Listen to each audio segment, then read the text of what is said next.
I'd like to welcome our main speaker, Danny D. from El Segundo.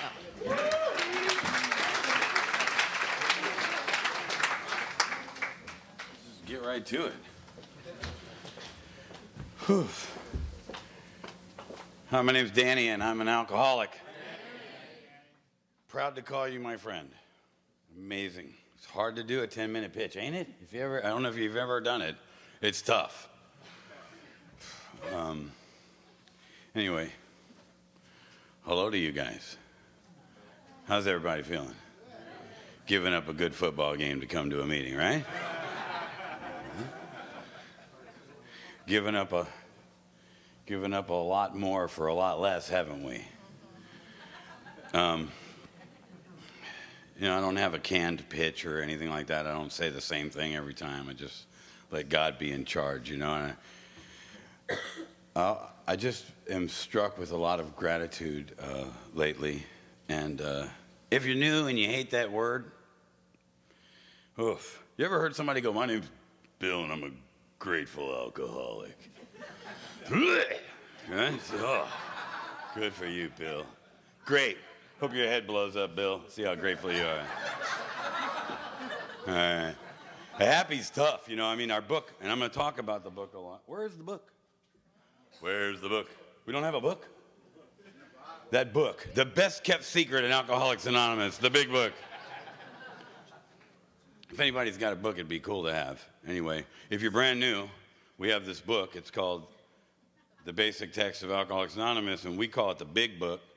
And it's really not that big. And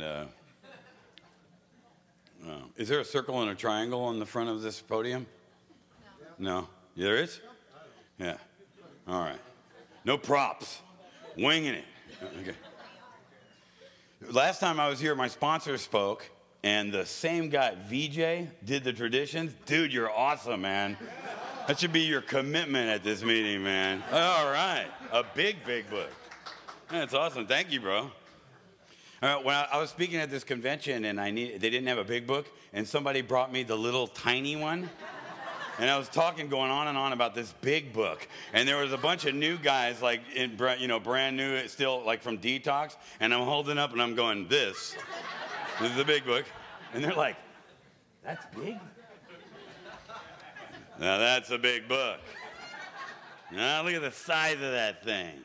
And it's about the same size as the original big book. And I was reading a lot about this book today as I was talking to Tom about it. We are named after this book, right?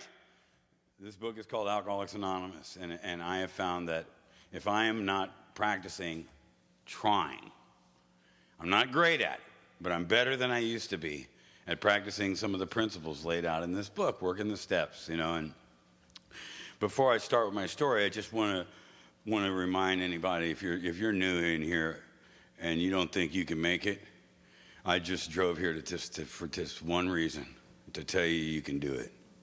If the only thing you hear me say is you can do it, you can do this. You do not have to leave and go back to what you were doing. Just talk to somebody. As Scotty Redmond used to say, if you're new, if you got a plan, tell us about the plan. We want to know about the plan. If you want comedy, what better than cable? Sponsor people. It's amazing. It's better than anything on cable. Oh my God. The him and her stories alone. You're never going to stop that. So I didn't start drinking until I was 12 also. And I had held out for as long as I could. And my first drink was Boone's Farm strawberry wine. The fortified stuff. As my sponsor says, no grapes involved. The fortified stuff. Did you ever try Boone's Farm strawberry wine? No. Dude, I'm from Orange County.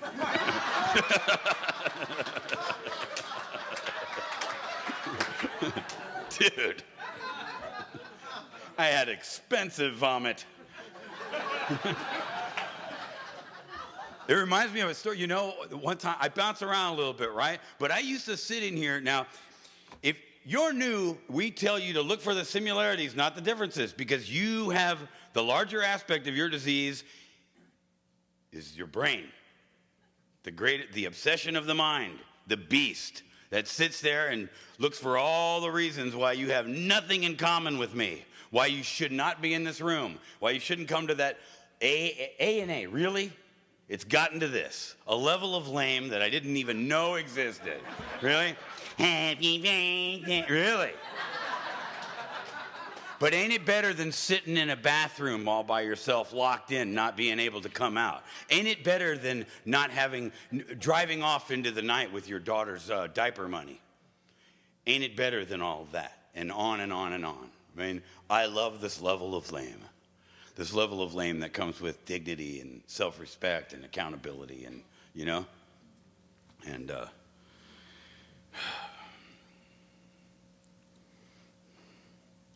I totally forgot what I was talking about. Diapers. 12 years old. Diapers. Yeah, so thanks, Pej. Pej, my sobriety brother there. We share the same sponsor. We look like brothers, kind of, huh? Yeah, so my first drink was Boone's Farm strawberry wine, and I drank, the bottle came up to me. I'm 12 years old, and the bottle got to me, and I would not give it back. Now,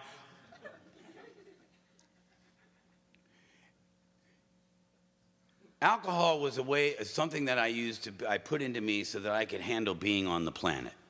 I knew I never belonged in my earth suit. I knew I had been issued the wrong one. I knew that I was not supposed to be on this planet. Everything seemed foreign to me. Talking to each other, chit-chatting, being friendly.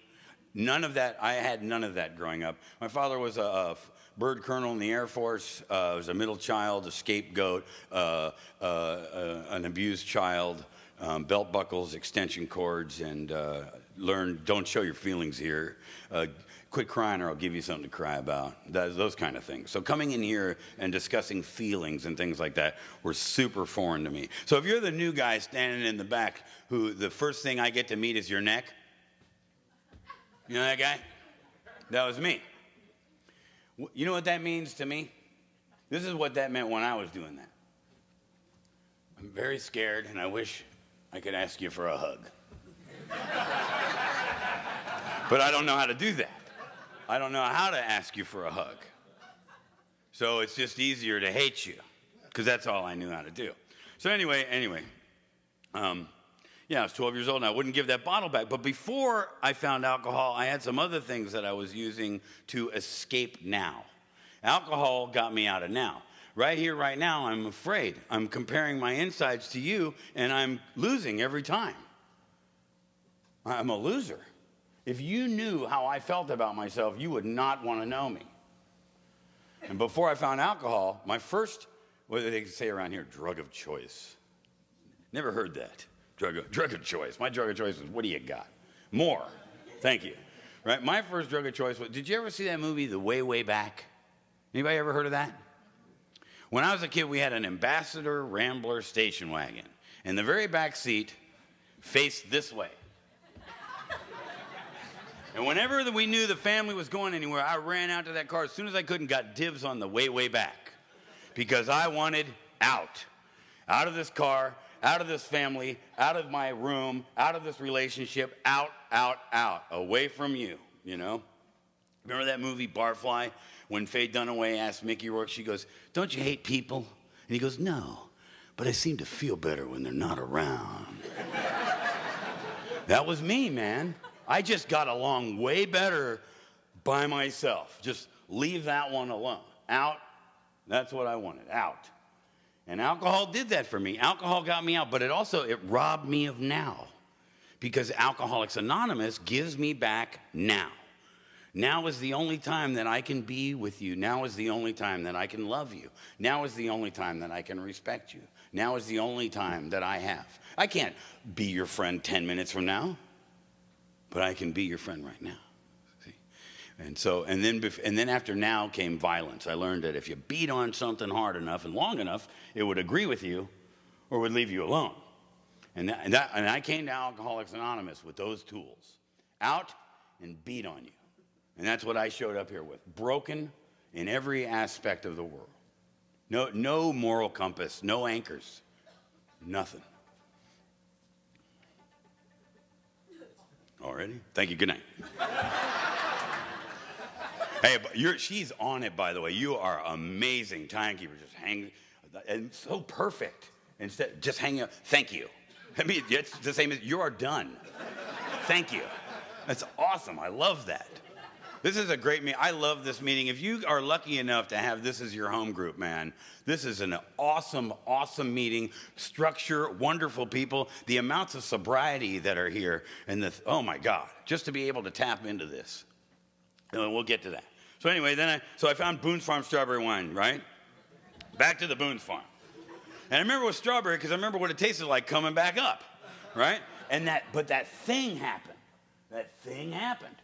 Our book talks about being an alcoholic. And what is an alcoholic? An alcoholic is somebody who alcohol changes my perception of reality. I have lost the ability to control and enjoy my drinking. And that thing happened that makes me bodily and mentally different from the other guys I was having that bottle with. I felt okay. For the first time, I didn't want out. I didn't want out. I didn't feel the need to beat on anybody. I didn't want to run away. I felt comfortable standing where I was standing, doing what I was doing with the 3 or 4 guys I was doing it with. And then I started puking. I started throwing up like only we do. You know what I mean? You know when you're throwing up and you expect to see your socks come out? But I remember while I was puking up my guts, I was thinking, if this does not kill me, man, I cannot wait to do this again. This is awesome. Awesome. And I didn't puke very much. I was not a puker like she was. And then I found my favorite drink. Well, it was humble beginnings for me, you know, and then a long time ago, you know, because I'm a little older, then I found pot. And back when I used to smoke pot that had seeds in it, if you can believe that, you had to clean it out with a tray. And somebody didn't clean out my first joint I smoked when I was 12. A seed pop stuck to my forehead. And I again thought, I cannot wait to do this again. This is awesome. I mean, already, I'm 12 years old already, man. I'm like puking up my guts, seeds stuck to my forehead. You know, this is the best thing I have going for me. And then I found Southern Comfort. Improperly named, because no one, including myself, was ever comfortable when I drank Southern Comfort, man. It was not good. And so, you know, things like that happen. So then let's see what happened next. 13 years old, 14 years old, started getting into a lot of terrible things. You know, I want a singleness of purpose, and I respect Alcoholics Anonymous. However, some drugs were part of my story, and I just want to tell you that if you're new and you're having a hard time relating to this book in Bill's story, and you say, you know what, I can't relate to that guy. 35, stockbroker in New York. I never been to New York. I never did that. Remember, the beast is trying to tell you, hey, injectable alcohol, snortable alcohol, smokable alcohol, pill form alcohol, it's all alcohol. It's all anti-Danny medication. It's all designed to take me out of right here, right now. We're the same. We're the same. Hopeless is hopeless. I remember I was doing a 12-step call one time. There was a long time ago in AA where they used to forward the 12-step call to your house. And they go, and I used to think that people that looked nice on the outside didn't never feel like I felt, right? And I had to go to Mount Olympus and help this guy who was having a problem. And already I hated this dude just because of his zip code. I'm like, are you kidding me? I'm living in this crappy little room, and this dude has a problem. And I'm driving up there like, Mr. A, you know. Had never worked the steps, didn't know anything about what I was doing, just driving up there to go help this guy. Don't do this, by the way. If you're new and you haven't worked the steps, you take somebody with you, be armed with some facts. I knew enough to like kill people back then. But I'm driving up to this guy, and the higher I get up on the mountain, the more I'm hating this dude. And then I get up, and it's like, got this beautiful mansion. I press the door, and you can barely hear his voice. I go, it's AA. I should have had a cape with a circle and a triangle on it or something. You know? And the guy opens the door automatically, electronically. And this was back in the 80s, and I'm like, screw this dude, man. I have to get up and open the door at my house. But I go in anyway, and I'm walking, and I'm comparing the way I feel to what I'm seeing. Mahogany this, parquet that, inlaid this. And then I came across something. Dry heave vomit on a very nice Indian rug. And you know what? That dry heave vomit looked exactly the same as the dry heave vomit in the piss in the sink hotel room where I used to do what I used to do in the Kinney Hotel in the Tenderloin in San Francisco. And it just made me realize, dude, those outside things meant nothing to that guy. He wanted what I had, 6 months of sobriety or something, you know? He wanted that. He would have traded all of that for a moment of sanity. Meanwhile, I was 14 years old, and jumping back, I remember. And so my father was I think he was head of the Inspector General's office for the Air Force at the time, and my older brother went off to the Navy. My little brother, he was just a really good kid, and neither one of them got this disease, alcoholism. And me, I was being raised by wolves. I went to reform schools and insane asylums, mental institutions, as the man from H&I mentioned. And people were always asking me, what's wrong with you? What's wrong with you? I'm like, you're the one with the degrees on the wall. Why don't you tell me what's wrong with me? And they never told me it was my alcohol and drug addiction. And then they called my father and they said, we need you to pick up your son, and Danny. And he said, we don't have a son named Danny. And they left me to be a ward to the state. And I was raised by reform schools, and that started off a bunch of jails and institutions and just really learning how to be bad. No, zero compass. No moral compass, no knowing how to do what the right thing to do is, just an animal. And so, but I had one thing, I had music. I wanted to be John Bonham. I was a drummer, and I wanted to be John Bonham. And so I got out of those youth authorities and all that stuff, and I was 17 and 18 or something like that. And I was going to come to California. I was going to play drums for Rod Stewart. I was going to audition for Rod Stewart and be Rod Stewart's drummer. And I don't know about you, but I used to lie so much, I have fond memories of things that never happened to me. I told so many people that I played drums for Rod Stewart that the song will still come on, Stay With Me will come on the radio, and I'll admire my drumming. I have never drummed for Rod Stewart. But you know how it is, we cannot separate the false from the reality. I'm like, I don't even know that in me, but it's a great story.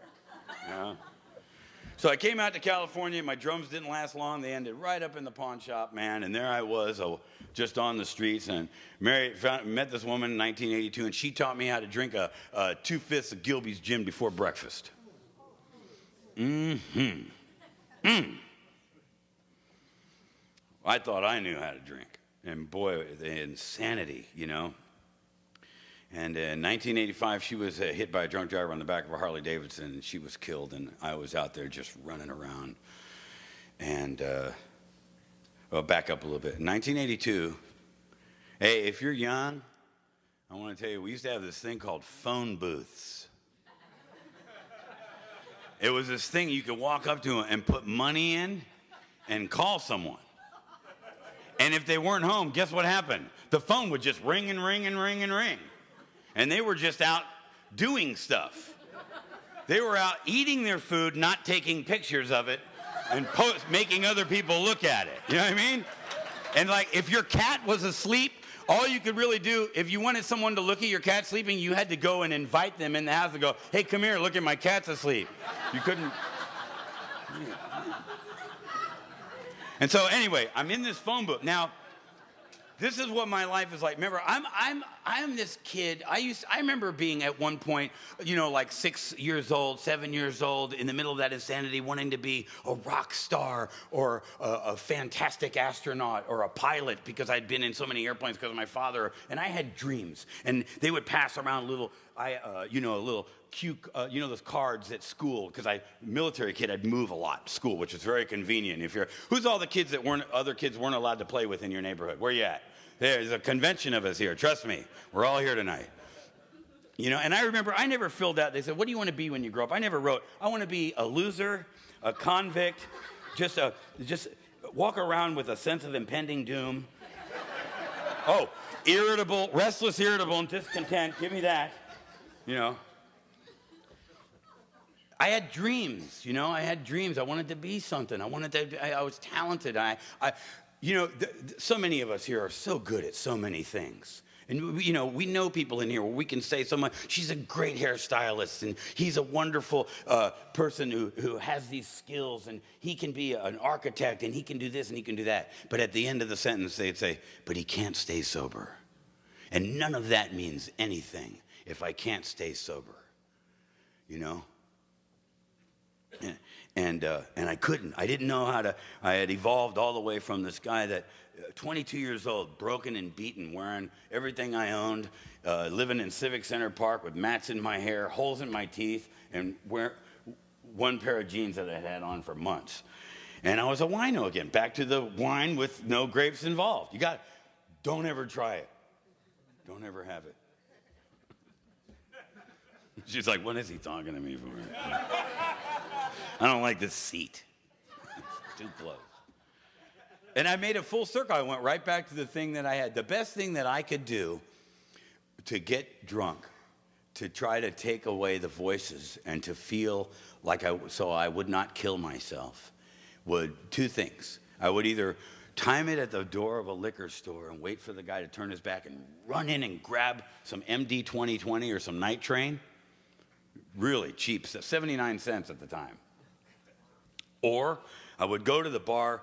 Back in the 80s, they used to let people smoke in the bar, which is great for an alcoholic because people would put their cigarettes in their drinks. And if you go wait at the brass things where the waitress gets service, I would go in there at 10 minutes to 2 at last call when she's bringing all the drinks with 2 large pieces of Tupperware. And I would go over there and take all the drinks that she brought to me, keen alcoholic thinking, and I would dump them all in there. And then I would go out back and take another one, put my T-shirt over it, and I would strain the cigarette butts out of it, and I would drink. Oh, really?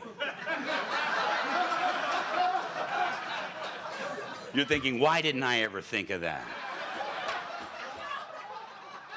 Some people would call that pitiful and incomprehensible demoralization. I call it a Long Island tea. Isn't it funny when people get so many people here have snorted stuff that they got from somebody that they never met off of the back of a public bathroom, but then they get a couple days sober and they're like, is that filtered water? That's gluten-free, right? Shut up and eat it. And isn't it funny when we ask you to look at the first 3 steps in the trust God part, and we ask you to trust, and we have such a problem, but we didn't have a problem pulling up to the back of a Chevron station, have somebody throw something in our hand, run home and cram it in our body, and just trusting that it wasn't going to kill us. If you did that, trust God. Why not? Why not? What do you got to lose except insanity? So there I was in a phone booth. Thank you for reminding me, telepathically, he did that. That's why they put him here. I'm hiding in this phone, but those are the 2 things. I was reduced to a wino, and I had never heard nobody mention Alcoholics Anonymous to me. Nobody ever mentioned it to me when I was in therapy and being told I was never going to have the capacity to love or receive loved, and you know what I told them? Yeah, and I drank knowing that I deserved the life that I had. I knew that I deserved this. I knew every time I would have find somebody that would care about, I felt sorry for you if you cared about me. I had a 0 opinion of you because I loathed myself. So anybody that would like me, I loathed you even more. Low self-esteem was a goal for me when I got here. And I was hiding in this phone booth. I hated daytime. I liked nighttime. You could move around like a phantom, and people couldn't see me. Because, I'd been staring at my feet for years. I'd been staring at my feet. I couldn't look you in the eye unless I was going to lie to you. Because the only time, you got to look somebody in the eye if you're going to manipulate them and lie to them. Because if you don't look them in the eye, they think you're trying to manipulate them and lie to them. But the rest of the time, I had hair in my face, or when I was from Texas, I used to wear like a Dwight Yoakam cowboy hat and choose if you could see my eyes or not, or just stare at my feet. because I could not make eye contact with you. But in the daytime, I would do things like hide in doorways or phone booths. Phone booths were great. So I'm hiding in this phone booth, and I saw this sticker. It said, "Got a drinking problem?" I always remember this in movie voice guy. "Got a drinking problem?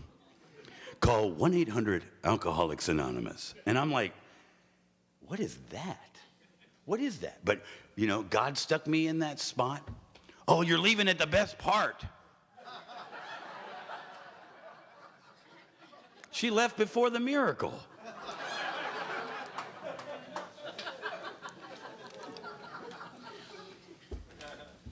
We interrupt this pitch for a passage in the big book. We have been speaking to you of serious, sometimes tragic things. We have been dealing with alcohol in its worst aspect, but we aren't a glum lot. If newcomers could see no joy or fun in our existence, they wouldn't want it. We absolutely insist on enjoying life. We try not to indulge in cynicism over the state of the nations. I'm going to skip down. I'm going to get to this part, why we're laughing and having so much fun. Maybe you're new and you're thinking, how could you be laughing right now? You know what I mean? My life is coming apart in shreds. Everybody's mad at me. I owe everyone money. I don't think I can make it through the night without blowing my head off. How could you be laughing? So we think cheerfulness and laughter make for usefulness. Outsiders are sometimes shocked when we burst into merriment over a seemingly tragic experience. See, we have to have, this is where we get to have fun. This is where we get to live our dreams. Life is just starting for you now if you're just now getting here, man. There is life outside the bathroom. You hear the laughter? Those people that just laughed, the people go, please don't let them go in there. They never come out. When are they going to come out?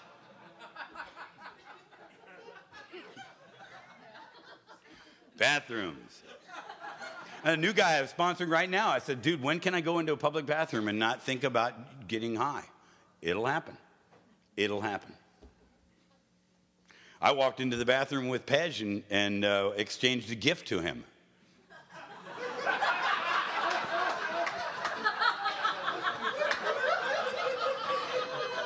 It was a 1935 Buffalo nickel. Could be the one. Could be the one. So anyway, I'm in the phone booth, and I read this sticker, right? It's you know, and I'm like, what is this alcohol? But I have no other choices. Remember in Trading Places with Eddie Murphy? Remember that movie?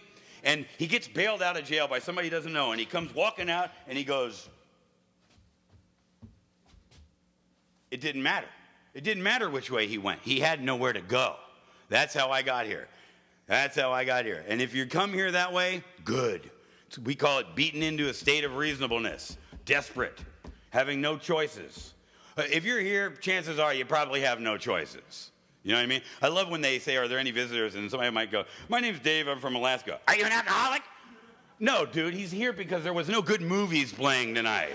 Are you kidding? It's an AA meeting. Of course he's an alcoholic. Remember, while we're being so harsh with some people sometimes, let's remember that the first side of the triangle is unity. And our job in AA is to help people feel part of and not apart from. Let's not create division here, right? I've had many people make me feel unwelcome here for relapsing and coming in and out. I've had people yell to me across the room, how many days you got now, Danny? Page 91 of our book, Working with Others, says, see your man alone. It doesn't say scream to him from across the room, make him feel bad. Make him never want to come into the only place that's going to help this guy. We welcome each other. We love each other. We love each other.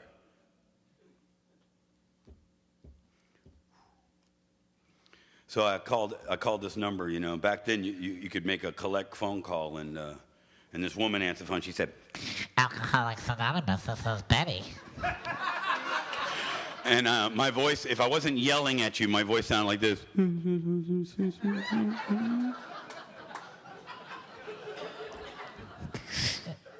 Do you think you have a drinking problem? Do you think you could make it to the corner of Bush and Goff?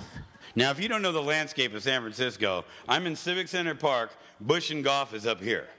If you're an alcoholic, And there's not a drink at the end of this trip. That's a long, long way. Which is incredible. I just heard a fifth step the other day, right?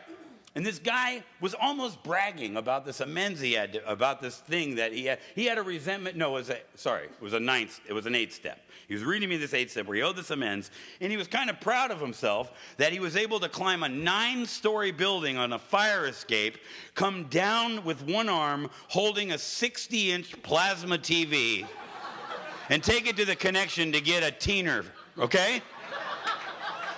This same guy that did that, when I told him, you need to get to the meeting Thursday night, dude.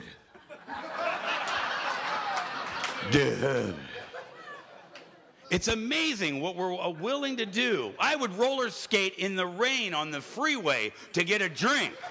But when you ask me to get to the meeting a half an hour early, dude. Yeah, you know what I mean? Dude. A lot of dude lately, dude. So I walk up there and I go into my first meeting with Alcoholics Anonymous, right? And this big, huge guy meets me at the door, man. You know, big, huge guy loves to hug. They got these guys, right? Now, I'm like skeletal, you know? I look like a chick that's been tweaking for 4 years. I'm a size none.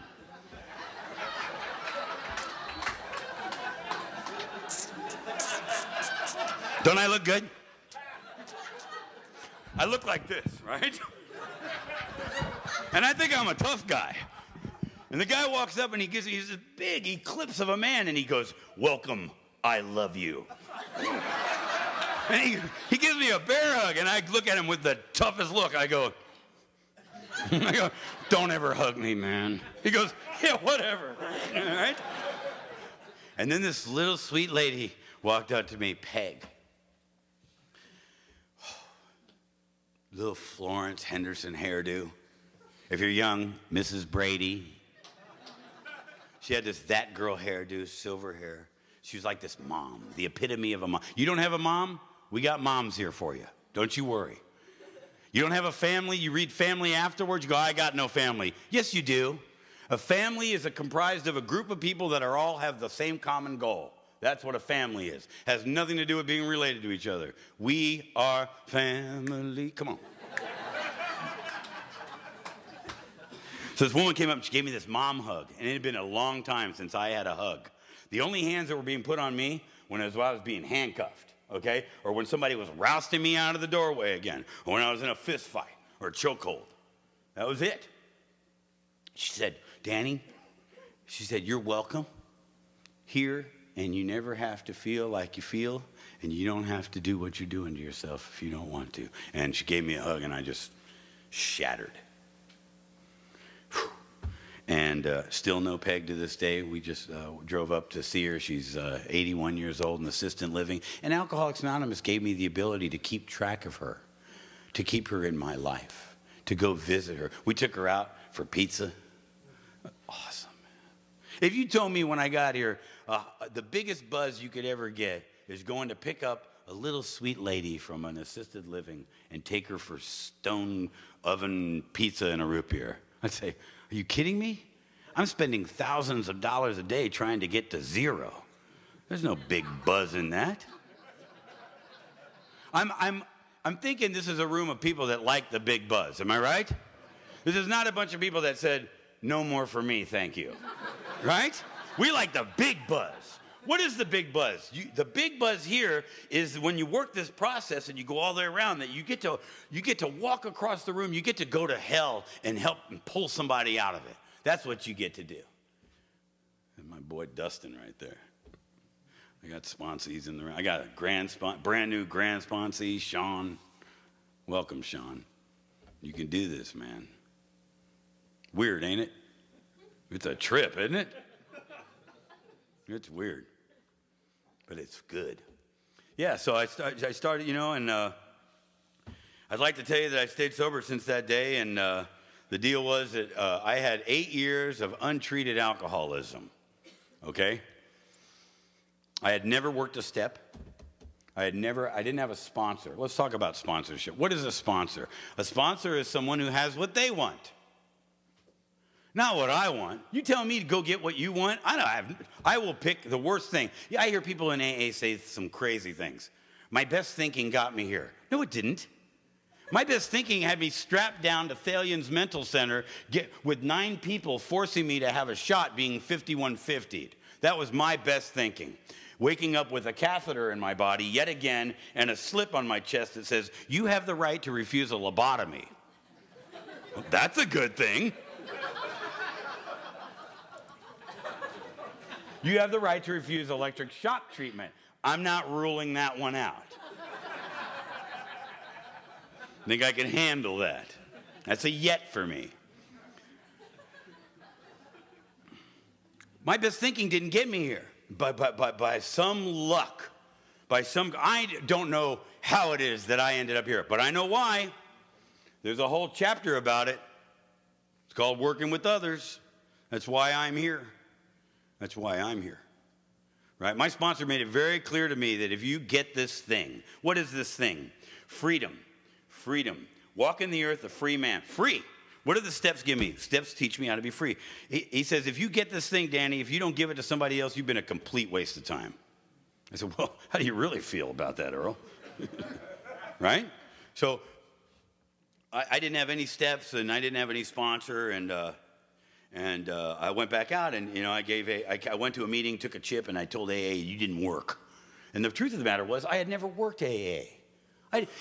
AA, what we know in our lineage, my lineage, Earl H., the late great Donald Madden, Norm Alpe, Chuck C., Bill W. My lineage. I like to know my lineage. I like that.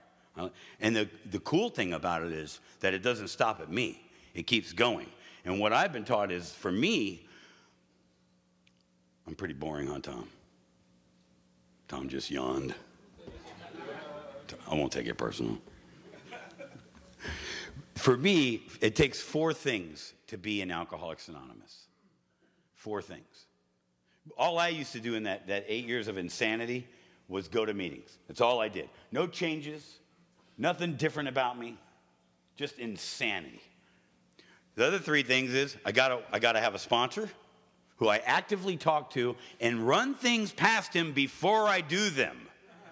So many guys want to just do whatever they want and then notify me of what they did. My answer to that is good luck. Good luck with that. Sounds like you're sponsoring yourself, right? Third thing, I got to work the steps. First side of the triangle is unity is the body. I bring it to a meeting. Second side of the triangle is recovery of the mind. Recovery is the steps. I got to work the steps. I have to work the steps to have a spiritual change. Does AA teach me how to be spiritual? I don't think so. I believe that I and you and everyone in here landed on this planet perfect. Spiritual. Anybody that has a child and has held a child in their hand knows what I mean. And I just imagine everybody here as a baby, a little perfect little baby. I was spiritual at one time. I can't remember, but I know I was. And what AA, then I adopted a self, an ego, fear. And AA gives me a design that teaches me how to break down self and get me out of the way and remove the ego so I can be. I used to think when I used to read Sunlight of the Spirit, that we cut ourselves off from the sunlight of the Spirit, that it only came from above. The sunlight of the Spirit is in me. It's in you. It's in you. It's going through everybody in this room. It's the thread that holds us together. It's love. That's my higher power. That's what I get when I do these 12 steps. I get to have an awakening. Be awoken to the fact, aware of the fact that there's light still in me, that I'm not broken. AA gave me this great word. It's called maybe. When I came here and I used to hear him read the promises, I thought, are you kidding me? Yeah, they're extravagant. They're impossible. They'd read them and I think, yeah, and a unicorn's going to walk through the door, okay? I'm never going to have a job. I'm never going to have somebody to care about me. I'm never going to have friends. I used to hate people that were popular. Look at him, you know? But what that means is after doing the work and knowing about who I am, I'm jealous. When I'm mad at you or I'm jealous of you, it means it's because I wish I could be you. Do you guys have a participation meeting where you're not allowed to raise your hand? You have to be called on? You know those kind of meetings? You have to get called on. It's a great place to get a resentment. Remember when I first started, my home group, right, was like this room facing each other, and you couldn't raise your hand. You had to be called on. And what my head would do with that as a newcomer is, oh, really? Not good enough, huh? Not in the clique. But what I know what that means now is I am never going to be good enough to be called on. I will never be part of this thing. I don't get to have this. You get to have a job. You get to have a relationship. You get to have somebody that loves you. You get to have this, and once again, I don't. Not true. Not true. Don't listen to it. Your head is broken. You guys got the steps on the wall on one of these sides, right? You see if you're new, you see the last word in the second step? It means you come here, we're crazy when we get here. Sanity and my brain have parted ways, right? I was going in and out, and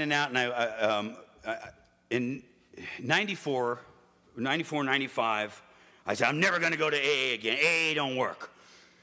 AA don't work. And I was only going to these big, huge meetings for hooking up and just to be seen. And if you want to keep going out, and if you want to never have a life, and if you don't want to have permanent sobriety, get to the meeting after it starts, leave before it's over, and don't talk to anybody. It'll work perfectly for you. And that's what I was doing, standing in the back, taking your inventory, pointing my finger, looking at you, so I wouldn't have to deal with me. And this girl who I was seeing at the time, the late Vicky Smart, she ended up dying of alcoholism with 14 years sober. She said, Danny, you could live with me, and you could sleep with me, and I'll cook for you, and you could drive my car if you go to one more meeting. Well, I'm not stupid. She took me to this meeting called Rodeo, right? It's like 5 times bigger than this, and everybody's got Gucci, Louis Vuitton, Dolce & Gabbana. Everybody's doing better than you, okay? If you're new. And it's obvious. Perfect veneered teeth. Hey, how's it going? You know. 2 hardest things I've ever done in my life. Ask a girl to dance at a school dance and walk up to a big, huge meeting with the greeters at the door. Like, if this was my home group, I would have to come in here. Thank God for that door, or I would have not made it to a lot of AA meetings. I just see the greeters and go, not tonight. Because they're going to ask me crap. They're going to ask me things like, how are you? I don't know. And I'm going to say something offensive and be asked to leave again. So my home group was this meeting, on a Monday night, and at Rodeo, I asked this guy, Earl, to be my sponsor. He was speaking, and it was like he was talking straight to me. And I asked him to sponsor me, and for 15 years, that man never turned his back on me, right? For 15 years, I tried not to drink. For 15 years, every morning, I woke up and said, please, whoever the hell you are up there, keep me sober. And in an hour, I was drunk. And I could not stop. I'm coming in and out, in and out, in and out. And finally, I'm at my home group, and I'm about to go back out, and I walk up to my sponsor and say, what do you want me to do? And he said, see that guy over there?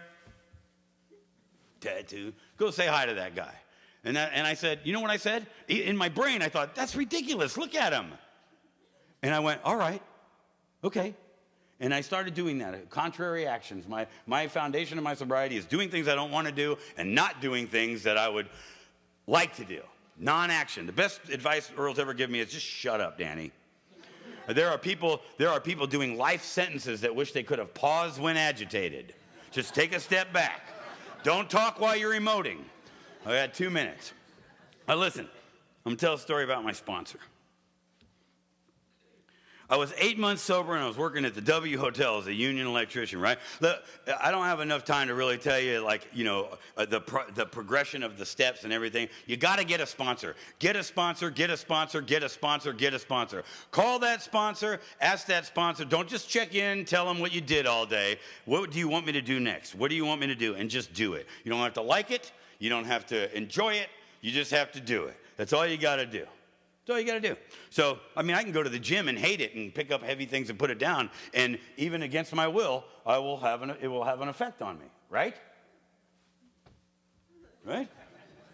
So, I'm going to these, and finally, I remember when I joined AA. You know when I joined AA, I had this big chip on my shoulder, right? And I was at my home group. And you know at those participation meetings where you know not to call on a certain person, and you know, and like when a certain person gets called on, the whole room goes, ugh, right? And everybody knew, don't call on that guy, he's mad, you know? And the person wasn't given the warning, don't call. And she said, Danny, would you like to share? And I turned to Earl and I said, can I say whatever I want? He goes, go ahead. And I looked everybody in the eye. I go, you know what? You're a bunch of lip-flapping, phony people. And I believe if I was on fire, not one of you would pee on me. And I was mad. And this woman, 2 rows behind me, she goes, I'd pee on you, Danny. And you know what happened? This magical thing happened. The whole room laughed, and guess who laughed? I laughed. I laughed. I was laughing. I felt it. And I felt in that moment in my heart, I want to be in AA. I want to be here. I'm not coming here because I have to anymore. I want this thing, right? Thank you. Okay, so I want this thing. And so what I did, I'm going to just give me 30 seconds, okay? I want to tell you about this. I was 8 months sober. I was working at the W Hotel, and I was living in this room. And it had no air conditioning. It was triple-digit heat. My sponsor called me and said, meet me at Sears. Now, if your sponsor calls you and you're doing eye surgery, put a towel on the head and go meet your sponsor. That's your sponsor. So I go to meet him at Sears. And long story short, he buys me an air conditioner, man. I go, and I don't feel like I deserve a Dunkin' Yo-Yo, let alone a beautiful air conditioner. And he goes, Danny, I can't have you uncomfortable. You know, and I'm not even thinking about it, and I take it, and I run home, and I'm not even thinking about what I'm doing. And I put this air conditioner in, and when I turned it on, my sponsor love machine.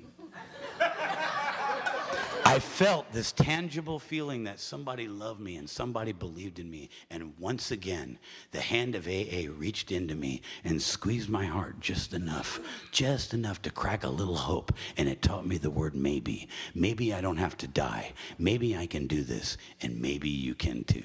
Thank you.